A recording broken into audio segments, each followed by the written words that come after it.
Pinangunahan ng Office of Civil Defense ang coordination meeting ng National Task Force for Earthquake Resiliency na layong magkaroon ng isang kumpas sa mga ahensya ng gobyerno para sa komprehensibong programa upang mapalakas ang kakayahan ng bansa sa paghahanda sa pinangangambahang The Big One. Lumahok ang mga ahensya ng gobyerno tulad ng Department of Science and Technology, Department of Social Welfare and Development, Department of the Interior and Local Government, Department of Public Works and Highways, Department of Health, Department of Budget and Management, Armed Forces of the Philippines at ang Philippine Institute of Volcanology and Seismology. Unang binuo ni Defense Secretary at NDRRMC Chairman Gilberto C. Teodoro Jr. ang task force mula sa utos ni Pangulong Ferdinand R. Marcos Jr. na humulma ng isang Integrated National Earthquake Resilience Program.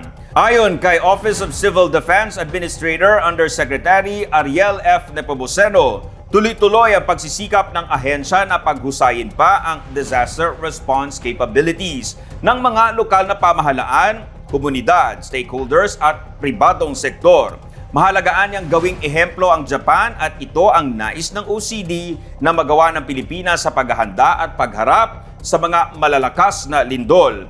Ayon pa kay Yusek Nepomuceno, malaki na rin ang naumpisahan at nagawa ng mga ahensya ng gobyerno upang mapabuti ang rescue at relief efforts ng bansa. Binigyang diin naman ni DENR Secretary at National Task Force for Earthquake Resiliency Chairperson Maria Antonia Yulo Loizaga ang kahalagahan ng matitibay na infrastruktura at pakikipagtulungan sa pribadong sektor para makamit ang national resilience o katatagan ng bansa sa anumang pagsubok. Anya, mahalagang matalakay ng gobyerno at pribadong sektor ang satihiya upang manatiling malakas ang ekonomiya kasunod ng isang sakuna at kalamidad.